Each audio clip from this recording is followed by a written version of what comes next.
সম্প্রতি প্রধানমন্ত্রী তারেক রহমান খেলোয়াড়দের প্রতি আহ্বান জানিয়েছিলেন, খেলোয়াড়ি জীবন শেষ হওয়ার আগে যেন কেউ রাজনীতিতে না জড়ান। এবার অবসর নেওয়ার আগে রাজনীতিতে যোগদান নিয়ে মুখ খুললেন দ্বাদশ জাতীয় নির্বাচনে সংসদ সদস্য নির্বাচিত হওয়া সাকিব আল হাসান। তিনিও মনে করেন অবসর নেওয়ার পর রাজনীতিতে এলেই ভালো ছিল।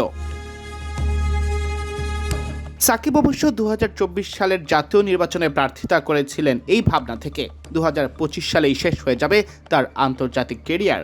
তবে নির্বাচনের 6 মাসের মাথায় সেই সরকারের পতন ঘটে।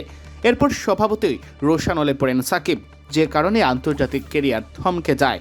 মাঠ থেকে অবসর নেওয়ার সুযোগটাও যেন হচ্ছে না। খেলোয়াড়ি জীবনের ইতি টানার আগেই রাজনীতিতে জড়ানো ভুল ছিল, এখন কিছুটা হলেও বোধোদয় হচ্ছে সাবেক অধিনায়কের। হটস্টারকে দেওয়া সাক্ষাৎকারে তিনি বলেন, পেছনে তাকালে মনে হয় হয়তো অবসর নেওয়ার পর রাজনীতিতে আসলেই ভালো হতো। তবে 2023 সালের ডিসেম্বরে নির্বাচনে দাঁড়ানোর সময় আমি ভেবেছিলাম 2025 চ্যাম্পিয়ন্স ট্রফি হবে আমার শেষ আন্তর্জাতিক আসর, তাই এটাকে অবসর পরবর্তী পরিকল্পনাই মনে হয়েছিল। সাকিব স্বীকার করেছেন, নিজের জনপ্রিয়তা কাজে লাগিয়েই তিনি রাজনীতিতে এসেছিলেন, আর এতে দোষের কিছু দেখছেন না। মানুষ বিভিন্ন পেশা থেকে রাজনীতিতে এসে প্রভাব ফেলতে চায়। আমি ক্রিকেট ক্যারিয়ার ও জনপ্রিয়তা ব্যবহার করে মানুষের কাছে পৌঁছাতে চেয়েছি।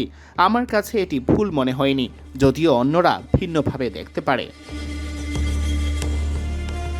ভালো মানুষ রাজনীতিতে আসা জরুরি, এই ভাবনা থেকেই সাকিব নির্বাচনে দাঁড়িয়েছিলেন বলে দাবি করেছেন। হ্যাঁ, এই ভাবনাটা আমার মাথায় ছিল। ভালো মানুষ রাজনীতি এড়িয়ে গেলে খারাপ লোকদের জায়গা তৈরি হয়, তাই সিদ্ধান্ত নেওয়ার আগে বিষয়টি ভেবেছিলাম। তবে সময়ের সঙ্গে বুঝেছি বিষয়টি এত সহজ নয়। আগে যেমন ক্রিকেটকে পেশা হিসেবে নিতে মানুষ দ্বিধায় থাকতো, এখন সেটা বদলেছে।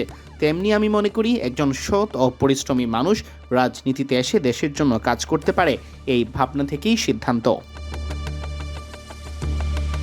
এ সময় সাকিব জানান, ভবিষ্যতেও নিজেকে রাজনীতিতে শতভাগ যুক্ত রাখতে চান। সময় পেলে পুরোপুরি মনোনিবেশ করবেন রাজনীতিতে। 2024 সালের জুলাই আগস্টে বাংলাদেশ যখন উত্তাল, আওয়ামী লীগ সরকার পতনের দাবিতে রাজপথে নেমে আসেন অগণিত মানুষ। ঠিক তখন সাকিব ব্যস্ত ছিলেন কানাডায় গ্লোবাল টি-20 লিগে। রাজপথে যখন একের পর এক তাজা প্রাণ ছড়ছিল, সাকিব তখন ছিলেন নিশ্চুপ। উত্তাল সেই দিনগুলোতে সামাজিক যোগাযোগ মাধ্যমে ছড়িয়ে পড়া তার হাসি খুশি ছবি সমালোচনার মাত্রা বাড়িয়ে দেয়। কানাডায় থাকা ক্ষুদ্র এক টাইগার সমর্থক বিরক্ত হয়ে সাকিবকে বলেই বসেন, আপনি দেশের জন্য কি করেছেন? সেই সমর্থকের সেই প্রশ্নে নাকি ভীষণ কষ্ট পেয়েছিলেন সাকিব। দেশের হয়ে এত বছর সুনামের সাথে ক্রিকেট খেলার পর কেউ তাকে এমন প্রশ্ন করতে পারে তা ভেবে খারাপ লেগেছিল, এমন দাবি করেছেন সেই সাক্ষাৎকারে। খুব কঠিন সময় ছিল, আমি হতবাক হয়ে গিয়েছিলাম। পরিবার পাশে ছিল, এটাই সবচেয়ে বড় শক্তি। কানাডায় ফ্র্যাঞ্চাইজি ক্রিকেট খেলছিলাম, কিন্তু মনোযোগ ধরে রাখা কঠিন ছিল। 24-এর সেই উত্তাল সময়ে সাকিব দেশের বাইরে ছিলেন, এরপর একবারও আর দেশে ফেরা হয়নি তার। তিনি বলেন, কিছু দর্শক প্রশ্ন তুলেছিল আমি দেশের জন্য কি করেছি। এটা শুনে খুব খারাপ লেগেছিল। প্রায় 2 দশক দেশের প্রতিনিধিত্ব করার পর এমন প্রশ্নের উত্তর কি দিব বুঝিনি। পরে মনে হয়েছে এগুলো পরিকল্পিত ছিল, পরিস্থিতির কারণে আমাকে বিদেশেই থাকতে বলা হয়েছিল।